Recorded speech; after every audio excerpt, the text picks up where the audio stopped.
Olá pessoal, boa tarde, tudo bom? Eu sou Elias Temponi, coordenador jurídico da Verde Gaia. Estou aqui com meu colega Ricardo Henrique, que também é advogado.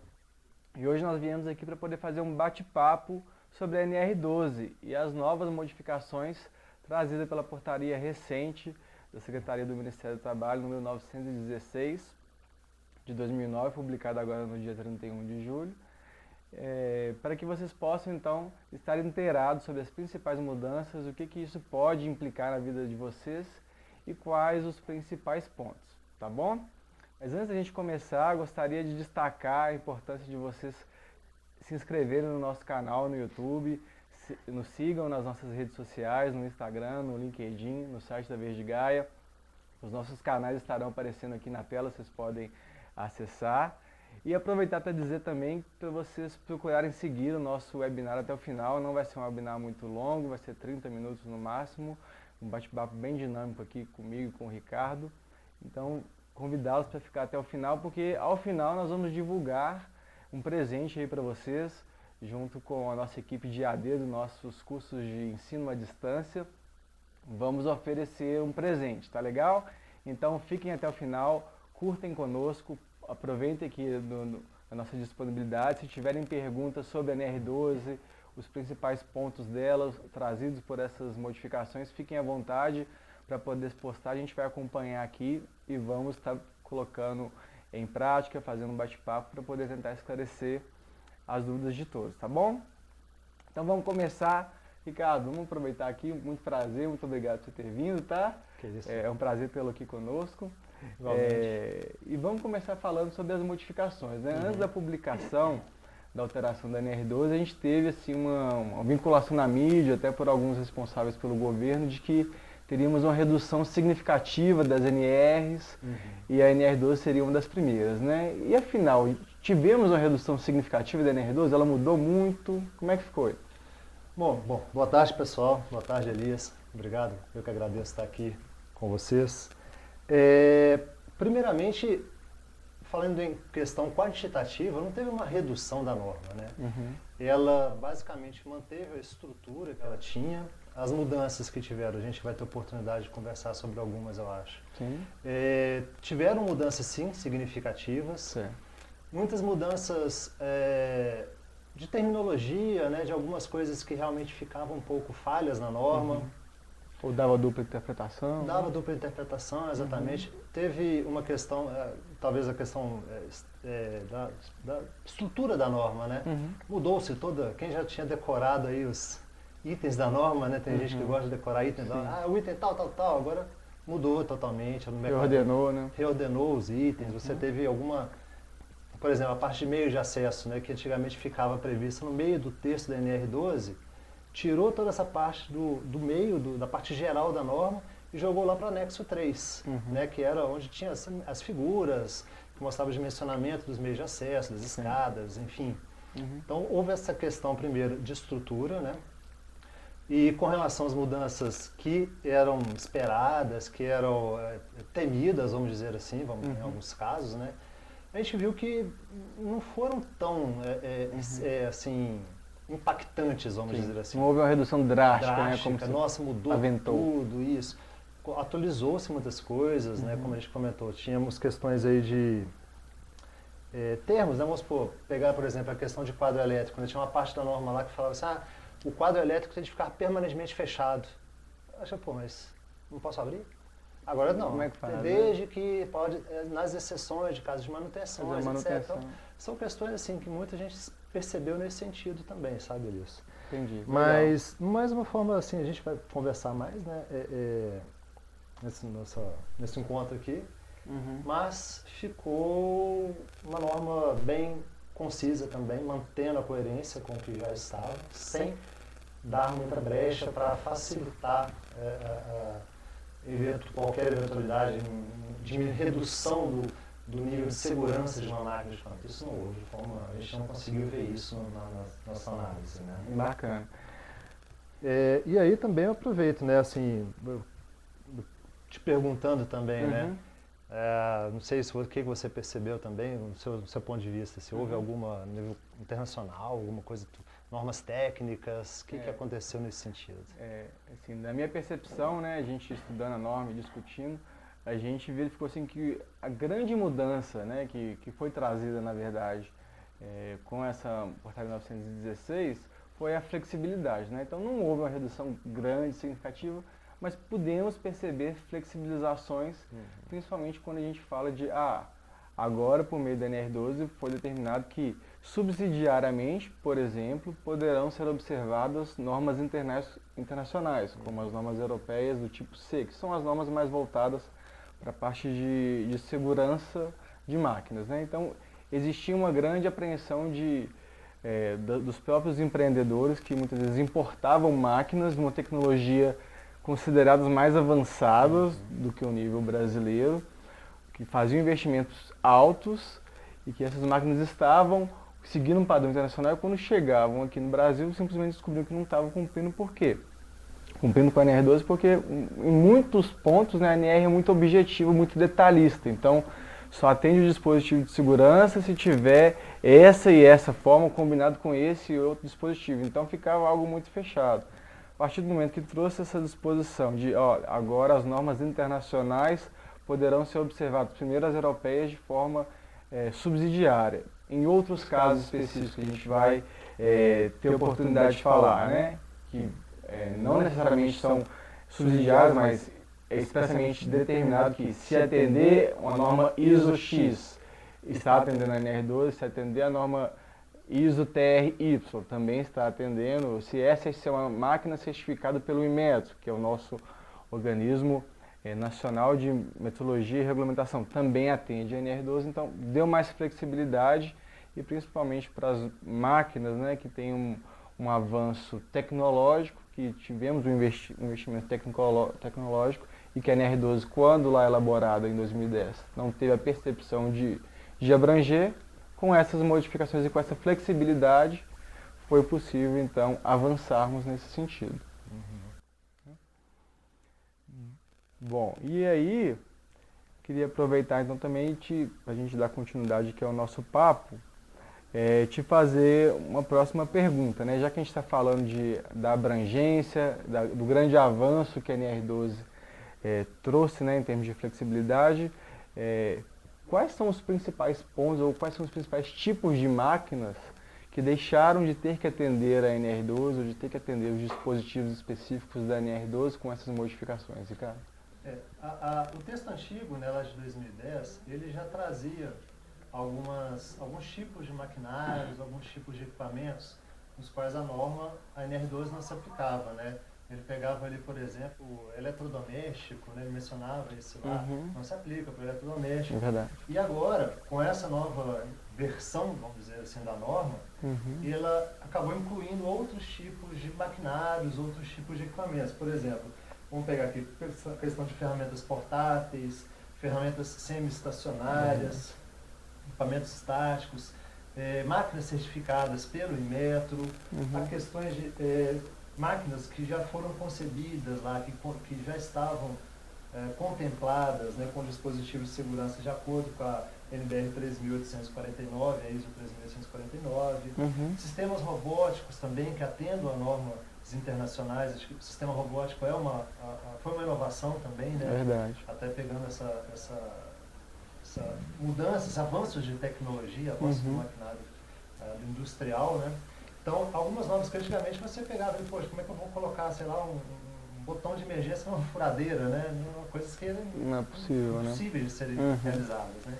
Então, a norma, bem sabiamente, ela conseguiu fazer essa linha de corte, vamos dizer assim, determinando quais os tipos de equipamentos que não vão ser necessários, até mesmo porque já são projetados de uma forma mais segura, de uma forma intrinsecamente segura, e que realmente não justificaria aí se falar aplicabilidade na NR12 para esse tipo de equipamentos, né, Elias? Legal. Acho que é importante pontuar também, Ricardo, você comentou dos equipamentos estacionários, né? Equipamentos estáticos, basicamente. A gente percebe, como nós auditamos, né? Nós somos auditores, além de advogados, nós somos auditores também, tanto de normas de saúde e segurança como de meio ambiente, e nas auditorias que realizamos pelo Brasil afora, né, Ricardo? a gente percebia muito aquelas questões de alguns tipos de equipamentos específicos, como geradores a óleo diesel, conjuntos motobomba, que são considerados justamente equipamentos estáticos. E o que são esses equipamentos estáticos? Justamente aqueles equipamentos que não têm partes móveis, né, ou que possam ter movimentos mecânicos, justamente para oferecer um risco à saúde e integridade dos colaboradores. E a gente se deparava às vezes com muitas empresas preocupadas. O que você falou, como é que eu vou instalar um dispositivo de segurança, uma botoeira de emergência, vá lá, mas aí eu vou preocupar com o comando bimanual, como é que eu vou conseguir fazer uma avaliação de risco, ou vou fazer um investimento para realizar uma avaliação de risco num gerador a diesel, que ele está lá estático, não está oferecendo riscos adicionais, exceto o próprio risco elétrico, digamos, se tratar de um gerador elétrico.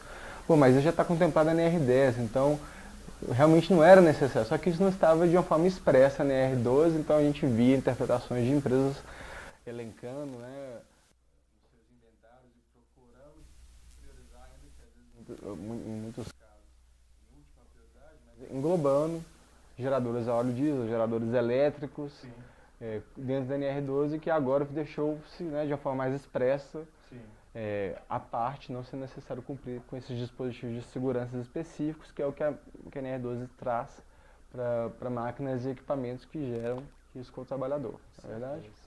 E aí é aquela questão, né? Um dos itens, famosa termo aí utilizado, desburocratização, né?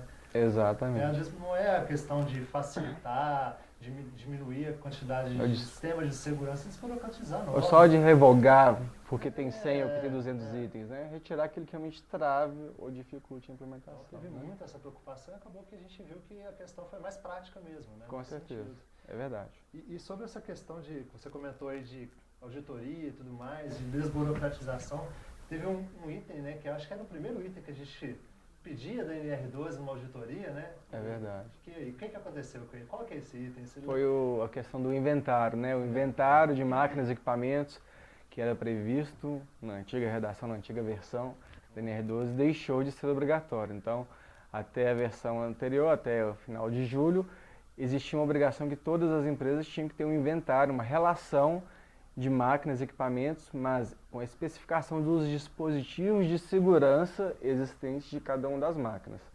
Então isso era uma faca de dois gumes, digamos, né? Porque ao mesmo tempo que facilitava para o fiscal, de alguma forma podia facilitar também para o gestor ou para o responsável da manutenção ou do setor de segurança, a saber quais são as máquinas que eu tenho, que se enquadram na R12, e quais são aquelas que têm dispositivos de segurança adequados, preferencialmente, acabava se criando como uma produção de prova contra si mesmo, ou seja, a partir do momento que a empresa levantava quais as máquinas existentes e os dispositivos de segurança existentes, se eventualmente não tinha lá a previsão, já tinha uma indicação de que, opa, possivelmente não tem dispositivo de segurança. Ou gerava uma não conformidade pelo simples fato de não estar elencado o dispositivo, mas isso está acobertado por um outro documento feito por um profissional habilitado, como por exemplo, um engenheiro mecânico, um engenheiro técnico mecânico, engenheiro elétrico, com alguma especialização, enfim. Então essa especificação dos dispositivos pode estar já num documento que normalmente é apreciação de risco, né? Que agora foi alterada a nomenclatura de antes, análise de risco para apreciação de riscos por essa nova redação da NR12. Então agora, com essa modificação, não é necessário ter um inventário, mas basta ter a relação detalhada das máquinas e equipamentos existentes para facilitar a fiscalização. Já a parte de quais são os dispositivos aplicáveis e como eles estão instalados, se atendem aos graus de risco necessários, né, de acordo com a própria apreciação.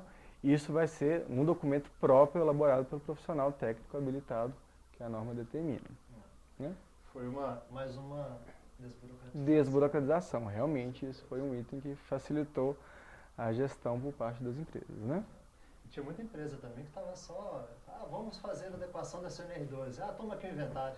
E pronto, né? Só fazia o inventário, especificava. Deixava o cliente lá na mão com o inventário, e agora o que eu faço com isso, né? É verdade, né? Então, agora acabou com essa etapa, agora vamos direto, a partir do momento que se caracterizou como uma máquina que se enquadra nas características, né, de um equipamento que seja tem partes móveis que ofereçam risco à integridade do trabalhador e não se enquadram nas exceções e nas dispensas da NR12 que a gente comentou.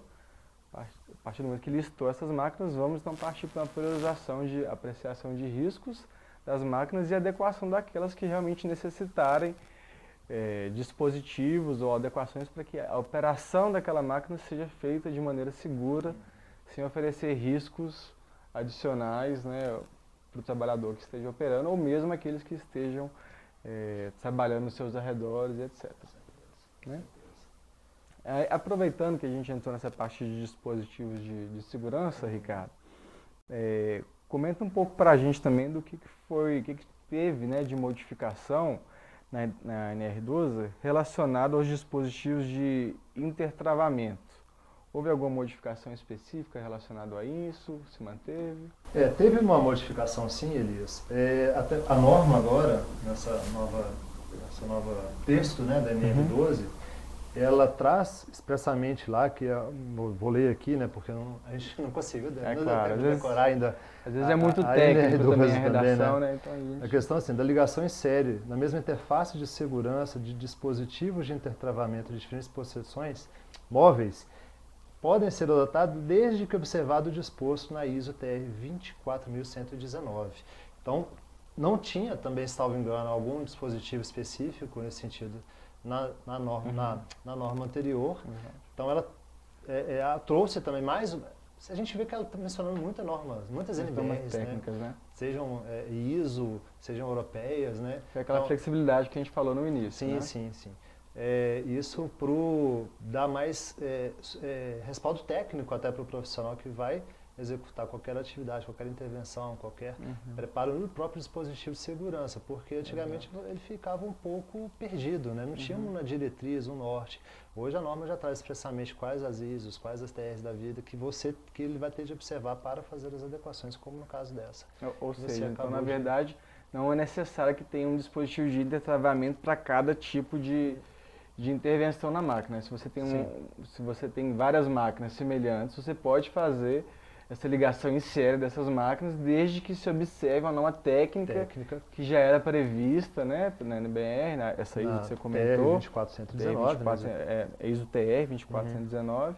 Então, desde que observe a prática técnica definida num padrão internacional, essa instalação em série será permitida, ou seja, não vai ter que instalar um a um de forma independente. Você pode instalar dessa forma em série. E isso garante uma sistematização e uma segurança maior também, desde que seguida essas técnicas, não é isso? Com certeza, isso mesmo, Elias. Muito bom. E são muitas mudanças, né, Elias? Assim, e uma das coisas principais quando se fala em mudança é a questão de prazo. É verdade. Né? E aí? Sempre fica preocupado, né? A partir de quando vou ter que seguir, teve alguma coisa? Em 2010 chegou com aquelas mudanças drásticas, né, que era uma norma de 2, 3 páginas, e foi aumentou drasticamente, foram dados prazos, né? Muitos prazos em 2010 foram escalonados, né? E o prazo final era 2013, né? E agora, como é que ficou essa questão do prazo para adequação? Teve a própria ação fiscal do Ministério do Trabalho também, que já teve no Ministério de Portarias, né? Teve alguma modificação? Assim? Então, essa parte é bastante interessante porque a nova redação trouxe algumas modificações e prazos, né? Então, existia uma ansiedade de que a nova NR12 vai revogar as disposições aplicáveis a máquinas anteriores, quer dizer, as máquinas fabricadas anteriormente, a 24 de 12 de 2010, que foi a data em que a versão anterior havia sido publicada.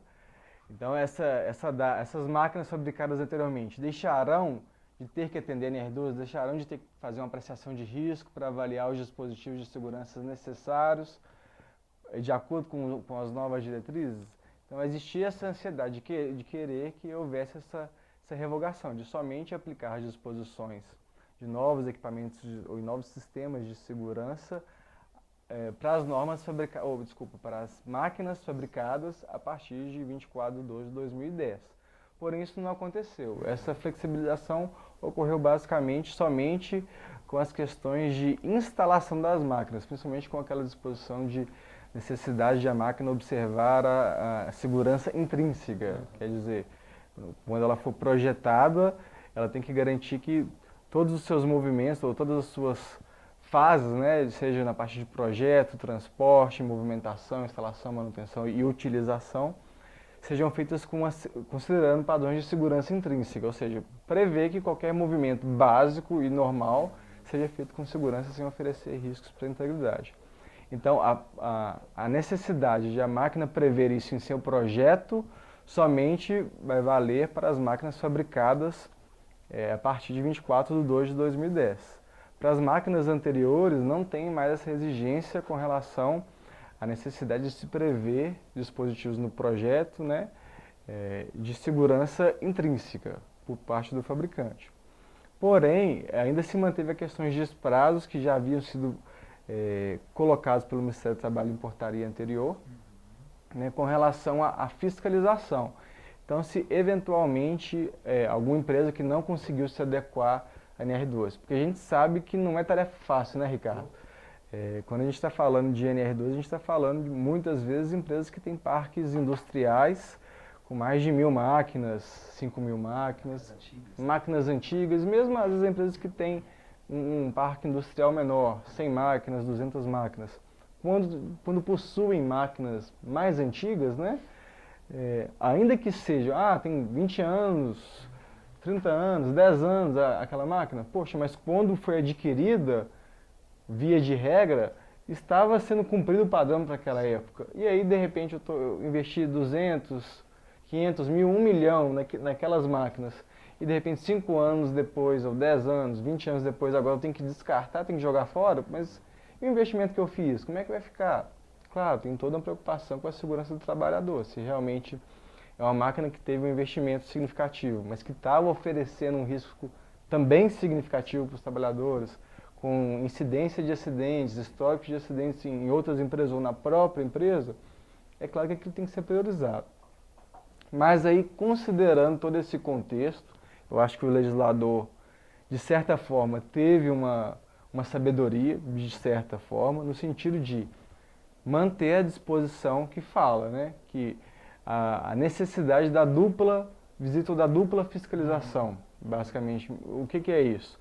É a disposição em que foi determinada em que quando um fiscal realiza uma visita de fiscalização, e eventualmente identifica que máquinas e equipamentos não estejam adequados aos padrões de segurança, não tem dispositivos de segurança que evitem acidentes, movimentos bruscos que possam causar acidentes, qualquer tipo de prensagem de mão, ou até mesmo corte de dedos, membros, etc., que tenham partes móveis sem proteção ou partes cortantes também igualmente sem a proteção devida, se não representar um risco grave e iminente, naquele momento isso é importante que se diga, se for um caso que não represente esse risco grave e iminente, o fiscal poderá conceder um prazo para que a empresa possa se adequar em até 12 meses com relação àquela máquina que não esteja nos padrões de segurança.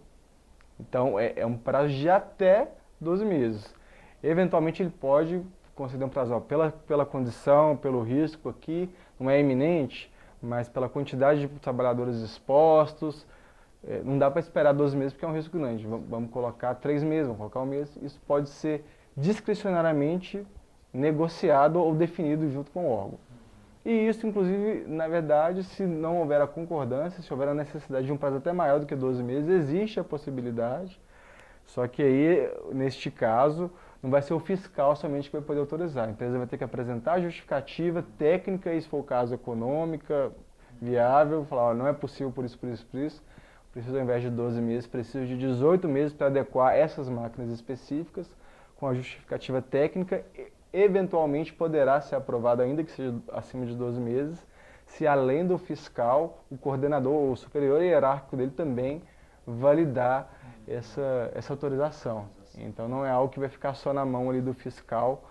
Então isso de alguma forma protege também não só o empreendedor de algum tipo de risco, né, de, vamos falar assim, de corrupção, né, algum tipo de barganha que possa acontecer, suborno, etc.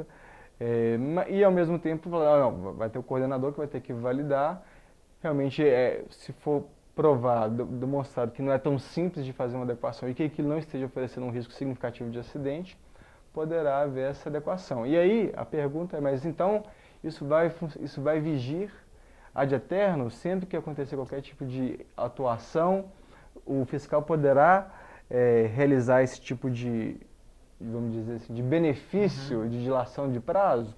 Na verdade, não. Aí com essa última alteração que foi feita praticamente junto, né, com a modificação da NR12, foi definido que o prazo, né, de validade dessa modificação ou desse benefício será até julho de 2021.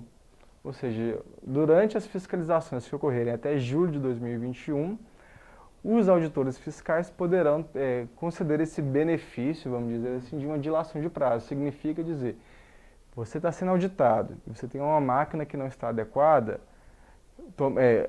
priorize aquelas que têm risco grave e iminente para os trabalhadores, ou seja, que não oferece ou não tem dispositivos para reduzir significativamente o risco de acidente de quem está operando.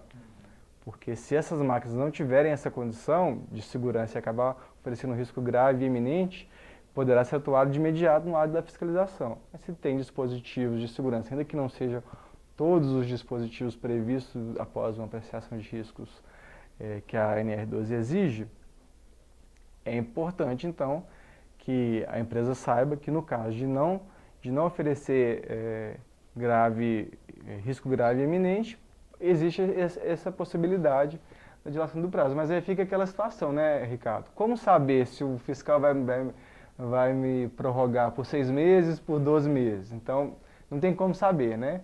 O que tem como saber é por meio de uma equipe técnica ver se realmente oferece risco grave e iminente ou não.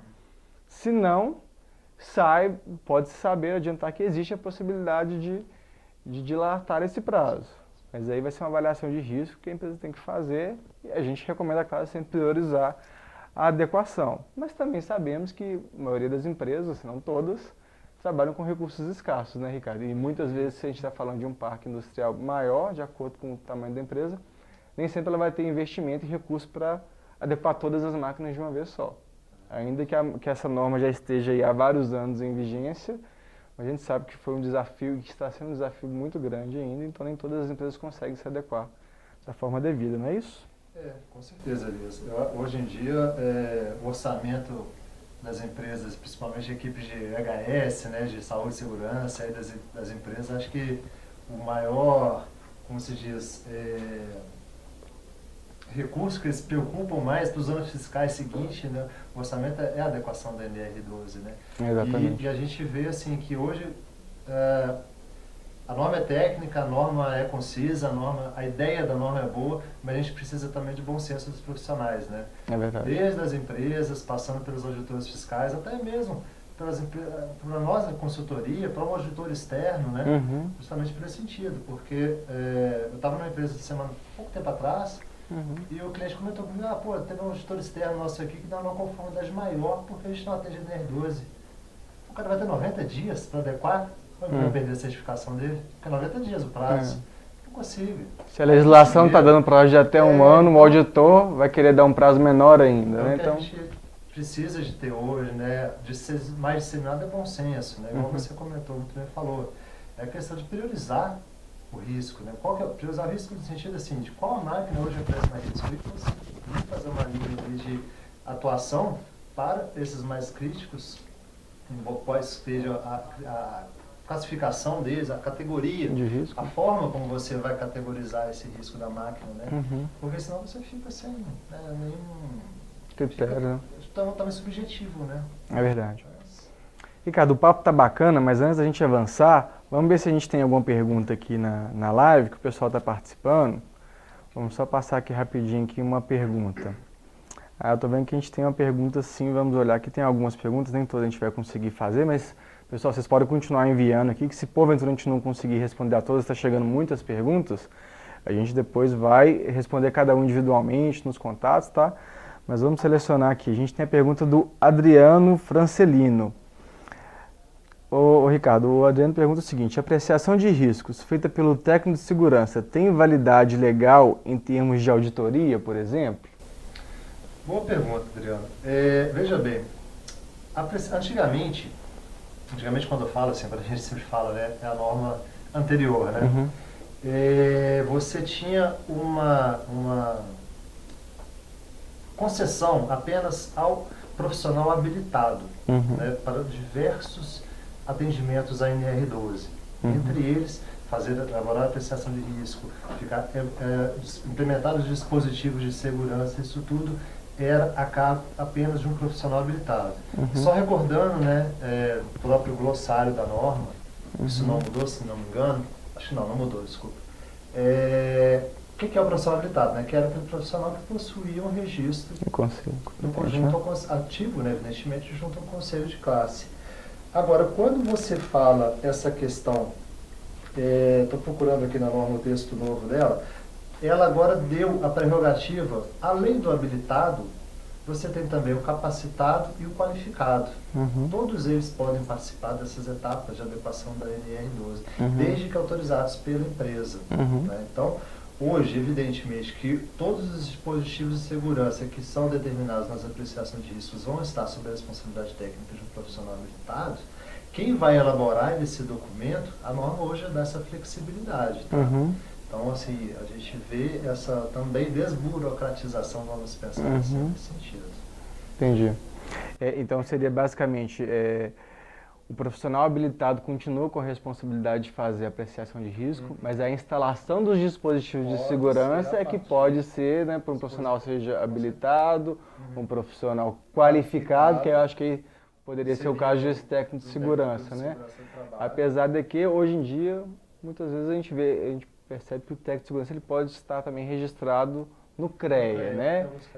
Então tem alguns CREAs, a gente percebe regionalmente falando, que aceitam, né, o cadastro, às vezes até exigem, mas isso já é uma outra discussão, depois a gente pode colocar, mas muitos CREAs registram técnico de segurança e outros técnicos, técnico em química, quando é o caso, no conselho, né, seja o conselho de química ou o conselho de engenharia. Aqui a gente falando especificamente do CREA, existe a possibilidade dele estar registrado. Via de regra, ele não está obrigado a estar registrado no CREA. A lei só exige que ele seja registrado no Ministério do Trabalho. Mas para a classificação de profissional habilitado, para a elaboração de apreciação de risco, é o profissional habilitado. Mas aí fez uma apreciação de risco por meio do profissional habilitado. Vai instalar o dispositivo de segurança. Aí sim, aí pode ser um profissional qualificado, nesse caso o técnico de segurança, se ele não tiver registrado em conselho, mas ele é qualificado, porque ele tem um curso, né? Ele tem um curso que lhe qualificou como técnico de segurança devidamente registrado no MEC, por isso ele é qualificado, ele pode instalar o dispositivo de segurança. Sim. Mas a apreciação de risco continua sendo responsabilidade do profissional habilitado. Não é isso? Verdade, com certeza. Ok, vamos ver. A gente tem uma outra pergunta aqui, se a gente poder seguir. Mas vamos pegar aqui a pergunta do Leonardo Naves.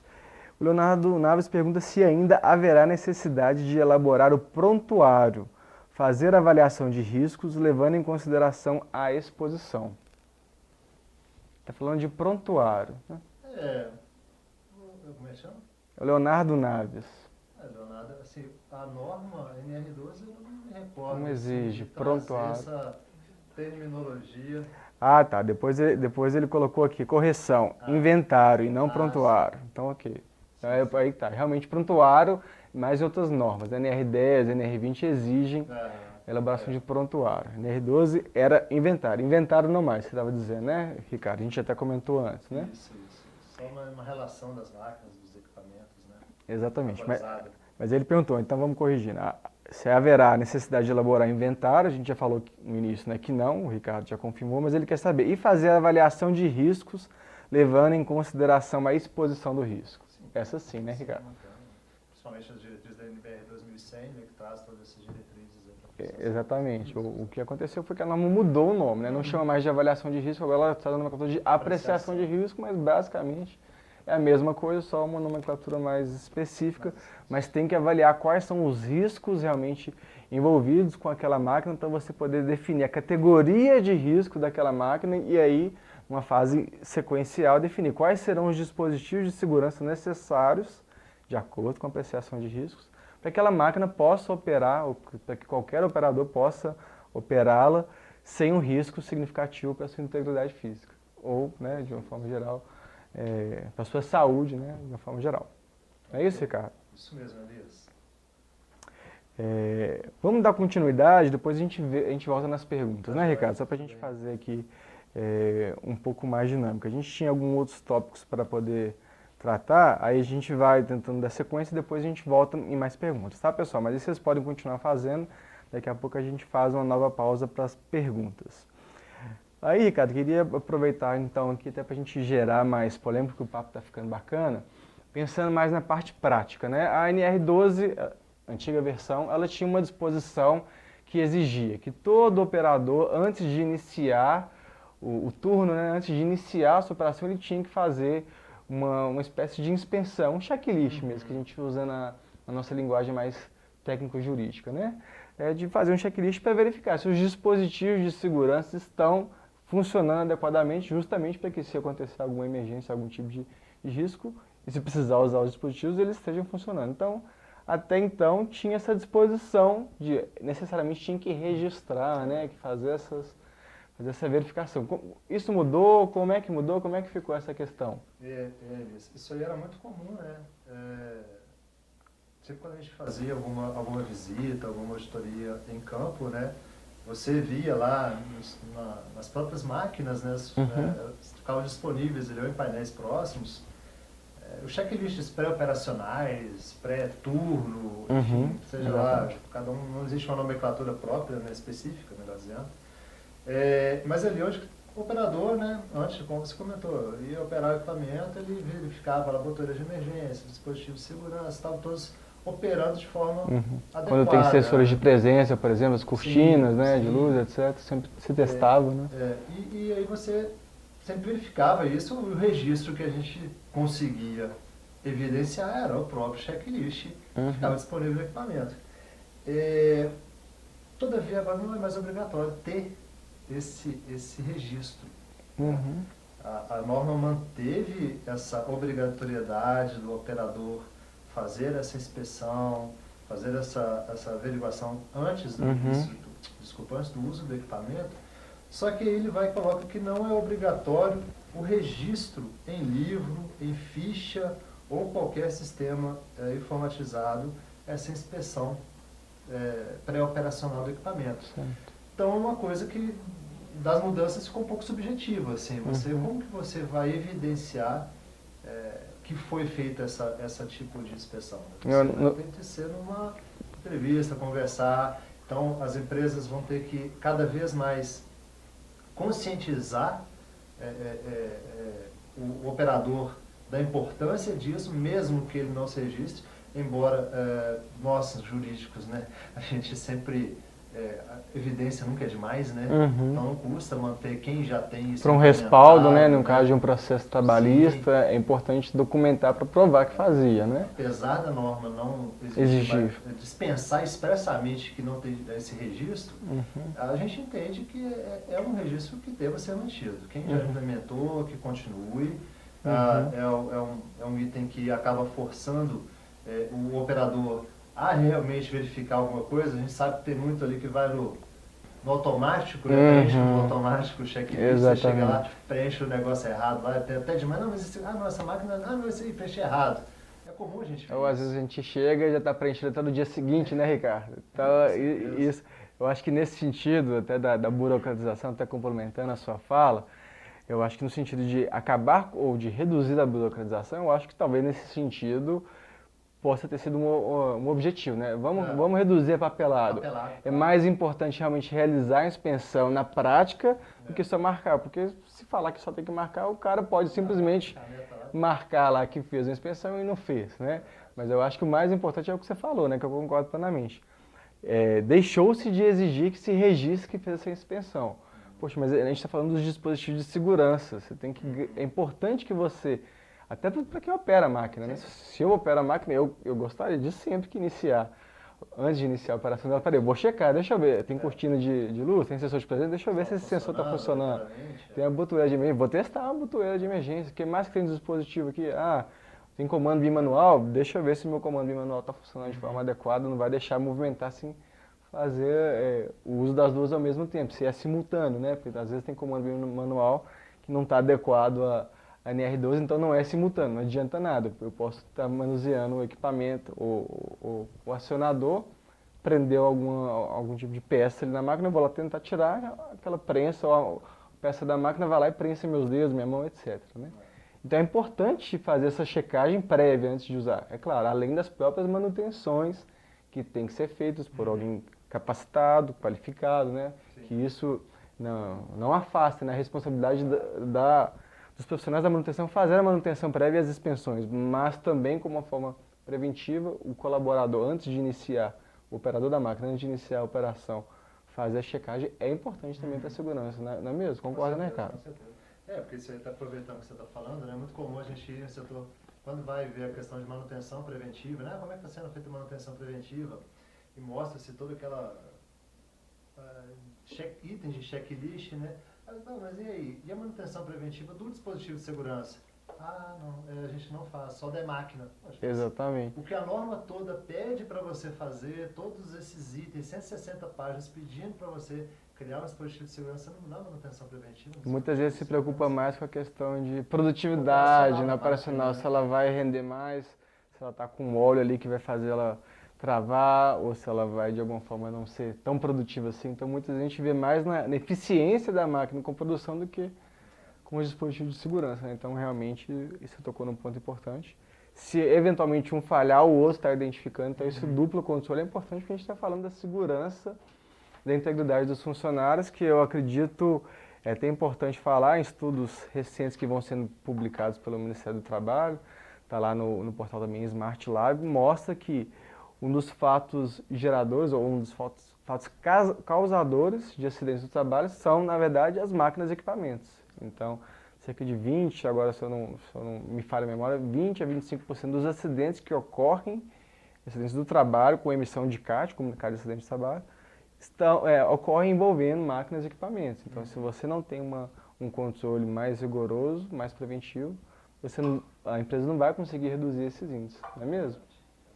Aproveitando essa doença do trabalho aí, tem algumas consequências, né, para o trabalhador, né, muitas vezes da operação de uma máquina, com relação à ergonomia, né? É verdade. Né? A NR12, ela falava muito, tinha mais de 20 itens, né? É verdade. E aí?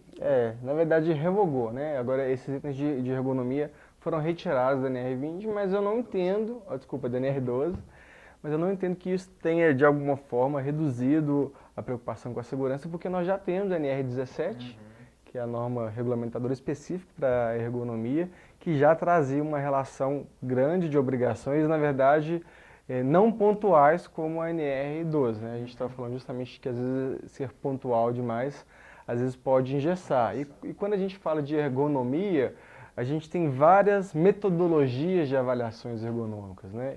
E de acordo com cada profissional, ou de acordo com o profissional e com o tipo de risco ergonômico, vai se utilizar a metodologia mais adequada, mais segura para aquela situação. Então, quando você deixa lá na NR17, que já fala de necessidade de um profissional qualificado, né, realizar o estudo, a avaliação ergonômica, e por meio dessa avaliação, considerar todos os postos e atividades, etc., ele vai já considerar as máquinas e equipamentos existentes. Então, acho que ficou de bom tamanho deixar somente com a NR17 essa função, para que um ergonomista, ao realizar a avaliação dos equipamentos ou dos postos de trabalho, considere também as máquinas e veja se aquela é uma máquina que vai dar uma condição de conforto para o operador trabalhar durante várias horas sem acarretar nenhum tipo de problema lombar ou sem acarretar algum tipo de problema, de alguma forma geral, na sua integridade física, dores, LER, etc., né? DORT, né? Doenças osteomusculares e etc. Né? Antes da gente seguir, Ricardo, eu acho que o pessoal está mandando muita pergunta aqui, vamos fazer mais uma pausa então para a gente poder tentar verificar algumas perguntas aqui do pessoal que está participando conosco. A gente tem aqui a pergunta, por exemplo, do Welton Siqueira. Obrigado pela sua pergunta, tá, Welton? Agradecendo também ao Leonardo Naves e ao Adriano, que fizeram perguntas anteriores. O Welton Siqueira faz a seguinte pergunta. As células de produção deve ser considerado o risco como um todo ou um laudo por equipamento? Acho que ele está se referindo à questão da apreciação de risco, né? Imagino que seja da apreciação de riscos. Ele está falando se vai ser um laudo por equipamento ou se pode considerar dentro das células aquela máquina como um todo, aquele conjunto de máquinas como um todo, né? E aí, o que você acha, Ricardo, com relação a essa questão do Elton? Bom, eu não estou me recordando agora de um item específico na norma com relação à abrangência, vamos dizer assim. Você tem uma maquinária em série ali, por exemplo, não sei se a pergunta dele seria mais nesse sentido. Acredito que seja. Se ele deveria fazer Quando ele está falando células, acredito que está falando de um conjunto, estou entendendo que sim. Bom, a norma, se você... Bom, apesar a partir do momento que a norma não tem uma disposição específica, que pelo menos não tenha, não sei se você se recorda de alguma específica, eu não lembro. Não. Que específica por máquina, se você tem máquinas, vamos pegar, por exemplo, uma analogia, né, grupos homogêneos de exposição, né? Sim. Você, individualmente, você tem vários indivíduos ali, todos expostos ao mesmo risco, né? A partir do momento que você tem um maquinário, uma máquina individual com o mesmo risco, não acho que a norma, no momento, eu não vejo uma vedação nela nesse sentido, de que você abranja todo esse risco por célula, que no caso ele mencionou. Também concordo. Acredito que o mais importante é que, independente se vamos ter várias máquinas, né, um conjunto de máquinas, ou às vezes até mesmo uma máquina grande que pode ter várias partes entre si, não há nenhuma disposição, não há nenhuma vedação. Então, se você vai realizar um laudo por meio de um profissional, ele vai avaliar aquele conjunto, mas durante aquele laudo ele vai abordar os riscos específicos de cada máquina individualmente, não há problema nenhum em ser um só, mas que abranja todos. Isso, às vezes, por questões comerciais, talvez, possa reduzir o custo para a empresa. Então, se o profissional vai cobrar por máquina ou por célula, vamos pedir para fazer uma avaliação de risco só naquela célula, mas que ele detalhe na sua apreciação de risco cada uma das máquinas que compõem aquela célula, principalmente porque, se eventualmente tiver uma garantia de que todas as máquinas são idênticas e que estão nas mesmas disposições, ou com as mesmas disposições, os mesmos riscos, ele possivelmente vai fazer uma avaliação inicial da primeira, vai só checar se as demais estão com as mesmas condições e vai replicar. Claro, não vai ser um Ctrl+C, Ctrl+V de olho fechado, ele vai só checar se não vai ter nenhuma outra daquela série ou daquela célula que tem alguma característica, mas se não tiver, possivelmente a avaliação de risco será igual para todas, então não há nenhuma vedação, pode ser feita, sim, também concordo com o Ricardo, que pode ser feita uma avaliação de risco por célula, desde que observado no laudo as especificações individuais. Vamos pegar mais uma pergunta aqui, a Vanessa da Silva. Obrigado pela pergunta, tá, Vanessa? Ela está questionando, se não me falha a memória, a NR12 antiga nos pedia manuais em língua portuguesa do parque industrial. Essa exigência continua? Sim, continua, Vanessa, até porque é uma questão de que, eventualmente, a máquina ou o profissional que passou por aquele treinamento pode, no decorrer da operação, ter alguma dúvida, né? Por mais que você passe por treinamento em as reciclagens, pode ter alguma dúvida específica. E aí, justamente nessas dúvidas, tem que ter o manual justamente para que ele possa recorrer a esse manual em caso de dúvidas. E aí, o manual ele continua existindo, essa necessidade tem que ser em língua portuguesa. Ah, mas e no caso de importação? Importei manual, importei a máquina, o manual veio inicialmente na língua de origem. Tem que garantir, né, solicitar ao fornecedor que solicite, então, ou que forneça ele traduzido, ou se ele não fornecer traduzido, eventualmente a empresa terá até que contratar uma empresa para poder traduzir esse manual. Tá bom, Vanessa? Vamos pegar aqui uma última pergunta para a gente também não extrapolar o nosso tempo. Silverley Cerqueira está fazendo um questionamento aqui. Um orçamento para readequação fornecido antes da atualização da NR. Isso aqui é uma pergunta boa. Então, um orçamento fornecido antes da atualização da NR. Devo solicitar um novo orçamento, visto que houve alterações e alguns itens deixaram de ser obrigatórios? Por exemplo, não é mais mandatório ter o inventário. Bom, Vanessa, vou aproveitar e vou adiantar aqui essa resposta, depois o Ricardo também complementa. Acredito o seguinte, tem que ser verificado junto ao seu fornecedor, que ele revise sim esse orçamento. O que pode acontecer, Vanessa, é que ele vai virar e falar assim, olha, do que era necessário alterar e o que foi previsto no orçamento, não vai ser necessário modificar nada, porque nas suas máquinas, no seu contexto, não vai ser necessário nenhuma modificação considerando as alterações feitas pela NR12. Então a nossa recomendação é que você volte para o seu fornecedor e fale, olha, por favor atualizar o seu orçamento conforme as modificações da NR12. Aí se vai ser efetivamente, na prática, necessário uma mudança, vai ser de acordo com o que estava previsto de adequação com o seu cenário, porque realmente a gente não tem como saber, né, o seu cenário. Mas é recomendável sim que você peça para que ele revisar e vai caber a ele te dizer, não, mantenha o mesmo orçamento, não vou precisar de mudar nada, ou talvez vou precisar de mudar isso, isso e isso, ou vou reduzir esses itens aqui porque não será mais necessário, por exemplo, como você falou, o próprio inventário. Se estava no orçamento ele realizar o inventário e agora não é mais necessário, ele vai tirar esse custo, você mesmo poderá ter a sua lista. Então aí certamente já vai reduzir. Se tiver outras coisas que eram necessárias adequar nas suas máquinas, ele vai te dizer se deixarão, se poderão ser retiradas do orçamento ou não. Concorda, Ricardo? Concordo. Até porque assim, né, nós somos técnicos, digamos assim, nós somos profissionais habilitados nesse segmento, Sim. né, mas até mesmo pelas mudanças que tiveram na norma, eu não consigo ver assim, que vai ter uma alteração tão significativa no orçamento nesse sentido, pós e pré-julho agora de 2019.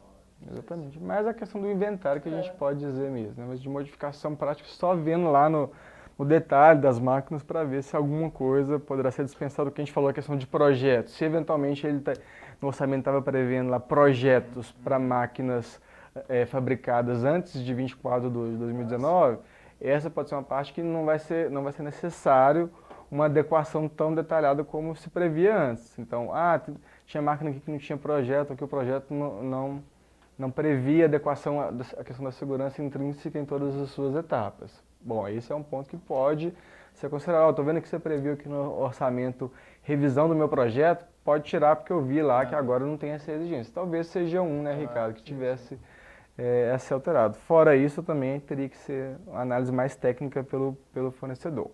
Ok? Vamos dar continuidade aqui. Ricardo, a gente estava falando justamente, ela citou a questão do inventário. Então a gente tinha mais perguntas, né? O nosso tempo está acabando, achei que tivesse mais algum tempinho, então nós vamos combinar o seguinte, pessoal. Infelizmente não temos condições de fazer mais perguntas, a gente vai encerrando por aqui. A gente vai só concluir então aqui o final do que a gente pode dizer. De quais seriam, acho que é importante a gente fechar então, né, Ricardo? De quais seriam os documentos, que acho que é a pergunta que vai ser feita por todos, né? Com as mudanças feitas pela NR12, ou atualmente, quais são os principais documentos legais que a empresa tem que garantir minimamente para se adequar à NR12 ou para andar num caminho bem próximo de atender 100% a NR12, né? Então, a gente pode elencar. Primeiramente, já que não existe mais um inventário, a relação das máquinas e equipamentos que a empresa possui. Esse é o primeiro documento que tem que estar mantido para fiscalização. Vai balizar tudo, né? Vai balizar tudo e saber quais são as máquinas que eu tenho, para depois eu começar a verificar. Das máquinas existentes, quais são as máquinas que tem, então, que eu já tenho uma análise de risco, uma apreciação de riscos.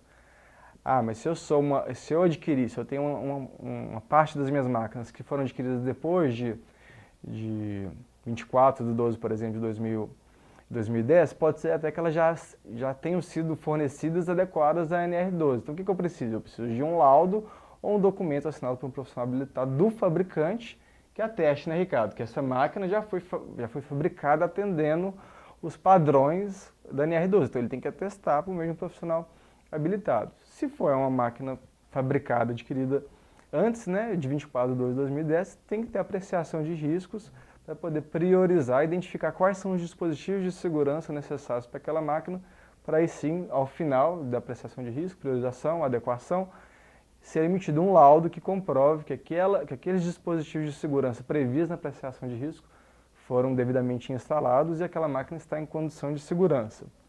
Então, que entra no que a gente chama também, né, eu falei de laudo, mas muitas vezes a gente pode chamar também de diagnóstico. Fez um diagnóstico e diagnosticou que aquelas máquinas estão adequadas a NR12, que é um outro documento. Além disso, se a gente estiver falando de máquinas que ainda não se adequaram, vai ser feito um diagnóstico do que precisa ser adequado, tem que ter um plano de ação. Lembra que a gente falou no início que tem a possibilidade do órgão fiscalizador, inclusive, prorrogar ou dilatar prazos para adequação? É importante que a empresa, como a gente falou de recursos escassos, né, Ricardo?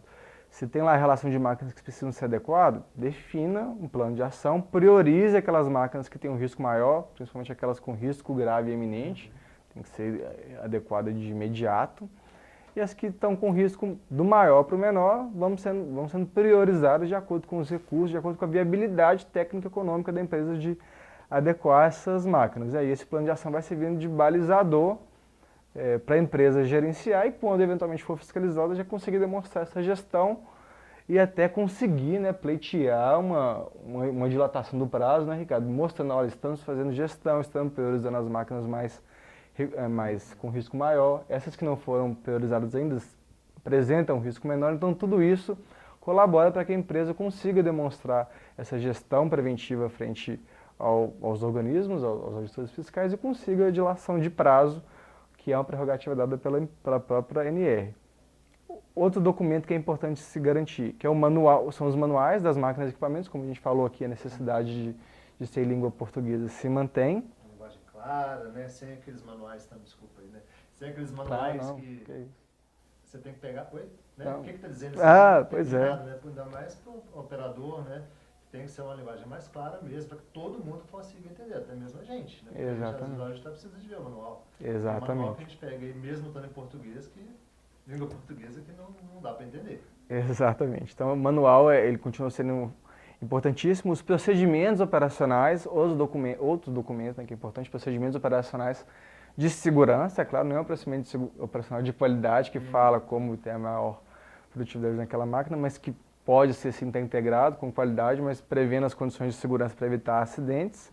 E por fim, os registros de capacitação, né? Então, garantir que todos os profissionais estejam capacitados, treinados para operar cada tipo de máquina, que esses treinamentos sejam, né, tem até a disposição da ANR que trouxe aquela questão de realizar os treinamentos em carga horária adequada, que as reciclagens sejam em carga horária adequada e que o treinamento seja durante o horário de trabalho, ou durante a jornada de trabalho, né, que foi a modificação trazida, ter esses certificados de capacitação para comprovar que quem está operando foi capacitado, conhece a máquina, sabe dos riscos, sabe como evitar acidentes e aproveitar do benefício que foi trazido também pela NR1, né, Ricardo? A gente não comentou dela, mas aproveitar e fazer um paralelo com a NR1, que ela trouxe à disposição que os treinamentos realizados, por exemplo, em máquinas e equipamentos em outras empresas, agora poderão ser validados pela empresa atual, desde que se trata de uma empresa, ou de uma empresa do mesmo ramo, ou de equipamentos que sejam idênticos ou similares,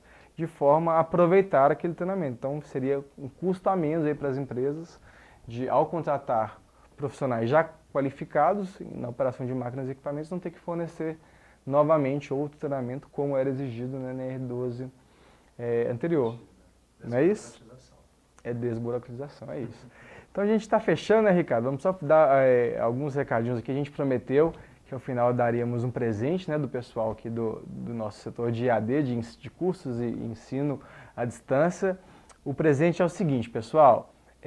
Quem participar, né, quem está participando vai ter essa informação privilegiada e quem realizar a contratação, quem se inscrever para poder comprar o curso de EAD de Legislação de Segurança de hoje até amanhã às 14 horas, vai ganhar, isso aí, olha isso aí, gente, vai ganhar.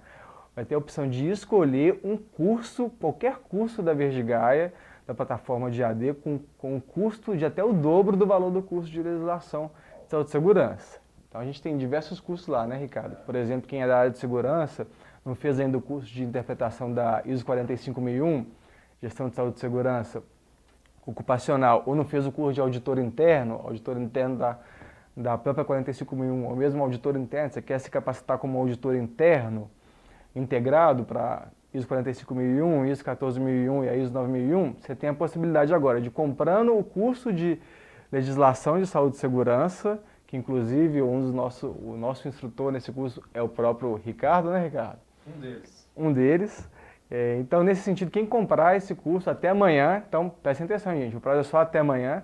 Quem fazer a aquisição vai ganhar um outro curso, à sua escolha, do valor, né, até o dobro do valor que é o curso de legislação de saúde e segurança. Então, isso é um presentaço, hein, gente? Não vamos desperdiçar essa oportunidade, não, essa campanha aí que foi gentilmente disponibilizada pela nossa equipe de EAD para quem está participando. Então, quem participando hoje vai ter esse privilégio de saber dessa notícia, vai poder acessar. A gente vai disponibilizar o link logo abaixo ao final do nosso webinar, né, de como realizar, quais os procedimentos para você poder fazer a contratação, a compra desse curso.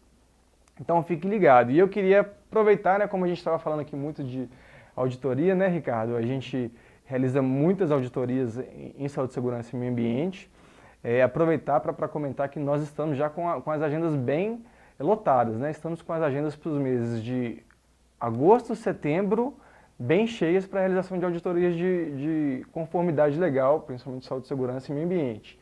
E se você faz parte de uma empresa ou de uma indústria, né, qualquer que seja, que pretende participar do Prêmio Compliance de 2020, te damos essa oportunidade. Se você entrar em contato conosco, falar que realizou, falar que participou do nosso webinar, você conseguirá um desconto especial para poder realizar a auditoria de conformidade legal na sua empresa. Então aproveite a oportunidade, que nós já estamos com as nossas agendas bem cheias, tem muita gente querendo fazer auditoria de conformidade legal.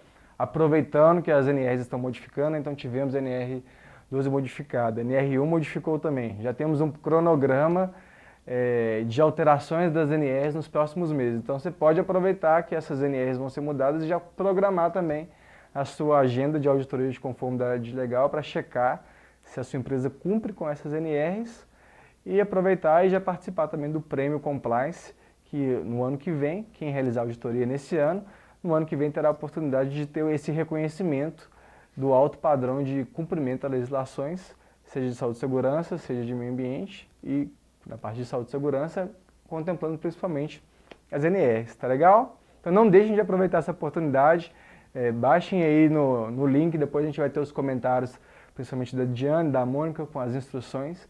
E se você tem interesse, seja de receber maiores informações, coloque um comentário para a gente que a gente entre em contato. E somente para a gente poder fechar, dizer também que vamos disponibilizar uma tabela, tá? Com todas as modificações, redação anterior e redação nova, com os detalhes da NR12 e também da NR1, porque aqui a gente teve à disposição a possibilidade de fazer um bate-papo sobre as principais modificações, mas se você quer aquele detalhezinho, o que mudou, em qual mudou, a gente vai trazer isso aí mais detalhado no nosso site também. Se você tiver interesse, posta aí pra gente o seu interesse que a gente envia para o seu e-mail, tá bom? Pessoal, então agradecer a presença de todos, a participação, as perguntas enviadas. Caso tenham mais perguntas, podem continuar mandando pra gente, que depois a gente vai respondendo individualmente, tá?